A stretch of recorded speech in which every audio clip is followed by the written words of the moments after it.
பாஜக செக் விஜய் அதிர்ச்சி. விஜய் கட்சியாக ஆரம்பித்ததும் தமிழகம் தாவேக கட்சி ஆரம்பித்ததும் ஒரு பெரிய மாநாடு மாதிரி நடத்தினார். அவர் தன்னுடைய பலம் என்னன்றதை சினிமா ஷூட்டிங் போல காமிச்சிட்டார். நாரதர் கழகம் நன்மையில் முடியும் தான் பேர். அவர் கொளுத்தி விட்டார். எல்லா கட்சியும் புகைய ஆரம்பிச்சிருச்சு. திராவிட கட்சிகள்லேருந்து எல்லா கட்சியும் அதை பற்றி பேசும் பொருளாக ஆயிட்டார். இதுக்கு நடுப்புற நம்ம அண்ணன் எடப்பாடியார் அவர் தனியாக ஒரு சீனை போட்டார். விஜய் என் கட்சியோடு யார் சேர்றாங்களோ அவங்களுக்கு கூட்டணியில் மந்திரி சபை தருவேன்னு சொல்லி அவர் சொல்லிட்டார். இப்போ அதே டைலாக விஜய் திருப்புறார் எடப்பாடிக்கு. எடப்பாடி தூது விடுறாரு. இவர் தூது விட்ட நேரம் எடப்பாடியினுடைய ஆட்டமே திண்டாட்டமாகி போச்சு. ஆமாம், எடப்பாடி ஒரு பக்கம், சசிகலா ஒரு பக்கம், தினகரன் ஒரு பக்கம், ஓபிஎஸ் ஒரு பக்கம். இந்த உயர் நீதிமன்றம் தேர்தல் ஆணையம் தான் தீர்ப்பு கொடுத்தது மோடியினுடைய ஆட்டத்தால். இதுக்கு நடுப்புற நம்ம அண்ணன் செங்கோட்டையன் வேற எடப்பாடியை முகவரி கொடுத்தவர். செங்கோட்டையன் அவர் பகிரங்கமாக எடுக்க ஆரம்பித்து ஒரு லட்ச 5 குரூப் ஆகிடுச்சு. இந்த 5 குரூப்பும் ஒன்று சேர வைக்கிறதுக்கு எடுத்தாரு ஒரு துருமுச்சிட்டு பாஜக. இவனுங்க யாரெல்லாம் தூது விட்றானுங்க விஜய் கிட்ட பார்க்கணுன்ட்டு உளவு பிரிவு மூலமாக விஜய் உயிருக்கு ஆபத்தான். அதனால் ஒய்இசட் பிரிவு இன்னைக்கு போட்டு மத்திய அரசு உத்தரவு போட்டிருக்கு. அது என்ன காரணம்? விஜய் வீட்டுக்கு யாரெல்லாம் வராங்க, யாரெல்லாம் போகிறாங்க அப்படின்னு உளவு பிரிவு மூலமா ஒரு ரிப்போர்ட்ஸை வாங்கிறதுக்கு பிஜேபி அவங்களுடைய ஆட்டத்தை ஆரம்பிச்சிட்டாங்க. ஆனால் ஒன்று, தமிழ்நாட்டை பொறுத்த வரைக்கும் மோடியினுடைய மாயஜாலங்கள், அமித்ஷாவினுடைய எமர்ஜென்சி ஆட்டங்கள் எல்லாத்தையும் சந்திக்கிறவன் தமிழன். தமிழ்நாட்டில் உள்ள தமிழன் திராவிட கட்சிகளை தான் ஆள விடுவான். எந்த காலகட்டத்திலையும் பாஜகவை உள்ள நுழைய விட மாட்டான். பாஜக கூட கூட்டணி சேர்ந்தா அந்த கட்சி க்ளோஸ். தமிழ்நாட்டை பொறுத்த வரைக்கும் வேற எங்கனாலும் அவருடைய திருவிழாடெல்லாம் காட்டலாம். எல்லா கட்சியும் உடைச்சாரு, 2 ஆக்கினாரு. எல்லா மந்திரி சபைக்காக எம்எல்ஏவெல்லாம் வேலை பேசி சேர்த்து ஆட்சி அமைச்சு எல்லா தில்லாலங்கடி திருவிழாடலும் மோடி அமித்ஷாவும் பண்ணாங்க. ஆனால் தமிழ்நாட்டில் பஜனை வேலை திராவிட கட்சிகள் தான். விஜய் கொளுத்து போட்ட நாரதர் வேலை பரவலாக எல்லாம் பேச ஆரம்பிக்கிறாங்க. இன்னதான் விஜய் கதாநாயகனாக ஆகணும், தமிழ்நாட்டை முதல்வராக ஆகணும் அப்படின்னு நினைக்கிறது அவருடைய கருத்தாக இருக்கலாம். ஆனால் ஜனங்க ஏற்றுக்கணும். 18 வயசு பிள்ளைங்க ஓட்டு போடலாம். சின்ன 2 வயசு 3 வயசு குழந்தையோட விஜய் ட்ரெஸ் ஓடணும்னு இன்னைக்கு புரியாத முடியுது. அது சின்ன குழந்தைங்க பூரா நீ விஜய்க்கு தான் ஓட்டு போடணும் அப்படின்ற காலம் வந்தாலும் வரலாம். அவனுடைய ஆட்டம் பாட்டம் எல்லாம். இப்போ ஒரு ஷூட்டிங்கு கதை கேட்டுன்னு இருக்காரு. ஒரு படம் முடியல, ஸ்டேஜ் ஆகிடுச்சு. இன்னொரு ஷூட்டிங்கு கதை கேட்டுன்னு இருக்காரு. அவர் சினிமாவில் கூட இனி நடிக்க முடியாது. உளவு பிரிவு ஒழிப்பிரிவு போட்டாச்சு. அவர் சினிமாவில் கூட சுதந்திரமாக நடிக்க முடியாது.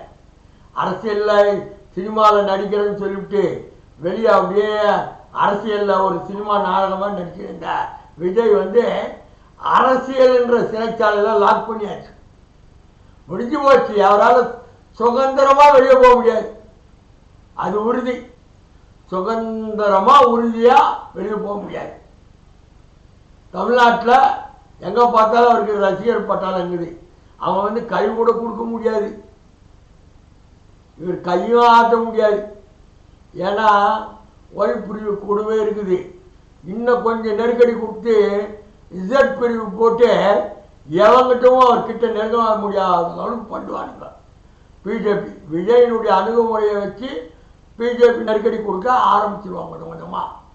கூட்டணி எங்களோடு தான் வரணும், உன்னோடு நாங்கள் கூட்டணி வரமாட்டோம். விஜய் கட்சியோட பிஜேபி கூட்டணி கிடையாது, பிஜேபியோட கூட்டணி வரணும். ட்ரம்ப் கார்டு எடப்பாடியாருக்கும் எடுத்துட்டானுங்க. அது என்னைக்கு ஈடி வந்து தூக்கிட்டு போகுது உள்ளன்னு தெரில. முக்கியமாக வேலுமணி, இவர், அவர் சம்பந்தி தங்கமணி, இந்த மாதிரி ஒரு 3-4 பேரை ஈடி கை வச்சு தூக்கிட்டு போய் லாக் பண்ணிட்டான்னு வச்சுக்க, தன்னால் கோவிந்தா கோவிந்தா 7 கொண்டு வாடு ஒடி உன் காலில் விட வேண்டுவாங்க. ஏடிஎம்கே தொண்டர்கள் நிலவெல்லாம் இன்னும் கொஞ்சம் நெஞ்சம் இல்லை, நோண்ட ஆரம்பிச்சிட்டாங்க எடப்பாடிய. ரொம்ப தொலைவில் இல்லை, போரூர் பக்கத்தில் WS இன்சுலேட்டர்னு ஒரு கம்பெனி இருக்கு. வியட்நாம் வீடு சினிமா படத்தில் பார்த்துருக்கலாம், சிவாஜி முதலாளின்னு வந்து இறங்குவார்.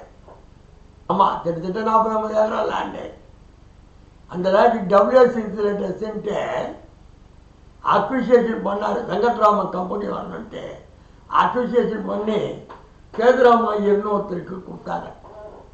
அவரும் பிரம்மாண்டமாக தொழில் வளர்ச்சி பண்ணி உலகம் முழுவதும் இன்சூரன்ஸ்லாம் கொடுத்து அவர் சகாப்தம் முடிஞ்சதும் அவர் மருமகன் சாகத்தை முடிஞ்சதும் பேர பசங்க எல்லாம் சேர்ந்து விற்க முயற்சி பண்ணாங்க. அந்த விற்க முயற்சி பண்ணுற நேரத்துக்கு அந்த இடத்துல வந்து லேண்ட் டிஸ்பியூட் கிரியேட் பண்ணி ஜெயபால்னு ஒருத்தர், அவரும் ஏடிஎம்கே தான், ஜெயபால் அவங்க அப்பாலாம் அந்த கம்பெனிலே வேலை செஞ்சுட்டாங்க. ஏதோ ஒரு பத்திரச்சீட்டு கிடச்சி அதில் எனக்கு இருக்குதுன்னு உள்ளே போய் கம்பெனிலாம் உடச்சி ஏகப்பட்ட ரகலெல்லாம் பண்ணி நடந்துக்கிட்டு இருக்கு. இதெல்லாம் கூடவே கிட்டே இருந்து முன்னாள் அமைச்சர் பென்சமனும் ஜெயபாலுக்கெல்லாம் சப்போர்ட் பண்ணாங்க. என்ன இதில் ஒரு வேடிக்கைன்னா, எடப்பாடியினுடைய முக்கிய நெருங்கிய சம்பந்தக்காரர் தொழில் பார்ட்னரு 2018 அந்த கம்பெனியை விலைக்கு வாங்கிட்டார். ஷேர் வாங்கி உள்ளே பூந்துட்டார். உள்ளே பூந்து எல்லாம் பண்ணிக்கிட்ட சுப்ரீம் கோர்ட்லேருந்து ஒரு ஆர்டர், தமிழ்நாடு அரசாங்கமும் முடிவு எடுத்துக்கலாம், இந்த லேண்ட் ஓனர் சிவில் கோர்ட்டில் போய் கேஸ் போட்டுக்கலாம் அப்படின்ட்டார். பணிந்தருக்கு அந்த லேண்ட்லாம் ஆய்வு பண்ணி ஒரு 40 சென்ட் சுடுகாடு இருக்குன்னு சொல்லி அவர் ஜீவோ போட்டு போயிட்டார். இதில் ஆரம்பிங்க கம்பெனின்னு ஒருத்தன் கட்டி விற்றுட்டுருக்கான், அவனும் விற்றுட்டான். இப்போது கிண்டியில் இந்துஸ்தான் டெலிபியூட்டர்ஸ்னு ஒரு கம்பெனி இருந்தது. அது இதே மாதிரி லேண்ட் அக்விசிஷன் லேண்ட் தான். அந்த லேண்டு சுப்ரீம் கோர்ட்டில் கவர்மெண்ட்டுக்கு தான் அது, நீ விற்க முடியாதான்னு ரீட்டைன் பண்ணி இன்றைக்கி அங்கே ஒரு கம்பெனி சென்ட்ரல் கவர்மெண்ட் கம்பெனி ஏறுனது. அதே நாள் தான் WS இன்சுலேட்டர்ஸும் அவர் பினாமியாக வாங்கிட்டார். பல ஆயிரம் கோடி ரூபாய் சொத்து, இந்த மாதிரி பல சொத்தெல்லாம் வாங்கியிருக்காரு. இதெல்லாம் ஈடியும் சென்ட்ரல் கவர்மெண்ட்டில் இருக்கிற அதிகாரிகளும் வரிசையாக ட்ரம்ப் கார்டு அடிக்கின்னு இருக்காங்க. எடப்பாடியார் வந்து பிஜேபிக்கு இசைவு தரலன்னா லாக், டோட்டலி லாக். ஒரு பக்கம் எடப்பாடி, ஒரு பக்கம் நம்ம தளபதி வேலுமணி, அவங்கெல்லாம் எது கூட்டி வச்சிருக்காங்க. கடைசி 6 மாதத்தில் பாருங்க லாக். இவங்க எல்லாம் ஒன்று சேர்ந்தா, பிஜேபியோட ஒன்று சேர்ந்தா தப்பிச்சாங்க. யார்? விஜய் மட்டும் இல்லை, விஜய் இப்போ ஒரு படத்துக்கு 100 கோடி வாங்குறாரு. அவர் என்ன ஐடி காட்டியிருக்காரு, என்ன ஜிஎஸ்டி கட்டியிருக்காரு, கேட்டுக்காரன் பூரா செத்தான். அதனால அரசியல் வந்து விஜய் வர்றது அவர் சேர்த்து வச்சுக்கிற மொத்த சொத்தையும் பாதுகாக்கணும். அதுக்கு ஒரு டை வேணும், கோட்டு வேணும், அது கட்சி. இதுதான் நிலை. இனி அவருடைய கட்சி ஆரம்பித்து தொண்டர்கள்லாம் வந்து சேர்ந்து மாவட்டத்தில் இருக்கிறவங்க கொள்றவங்க எல்லாம் முக்கிய பதவியெல்லாம் வாங்கின்னு இருக்காங்க. இதனுடைய இது என்னன்னு கேட்டிங்கன்னா, இன்றைக்கி அந்த கட்சியில் விஜயகாந்த் கட்சியில் இருந்த தினகரன் ஒருத்தர், போரூரை சேர்ந்த தினகரன் ஒருத்தர், திருவேற்காட்டை சேர்ந்த வெள்ளமண்டியினுடைய பேச்சியை கல்யாணம் பண்ணுறாரு. திருவேற்காட்டில் ஜிபேன் திருமண மண்டலத்தில் அவர் பெருசு பெருசாக கட் அவுட்லாம் வச்சிருக்கிறார். அவருக்கு திருவேற்காடு நகராட்சியில் போய் கேட்டிருக்காரு, லெட்டர்லாம் கொடுத்துருக்காங்க. கார்பரேஷனில் 25,000 கொடு, 50,000 கொடுன்னு கேட்டிருக்காங்க. நான் தரேன், எனக்கு ரசீது கொடுன்னு கேட்டிருக்காரு. ரசீதெல்லாம் தரமாட்டோம், நீங்கள் கட்டிங்கன்னு சொல்லிட்டாங்க.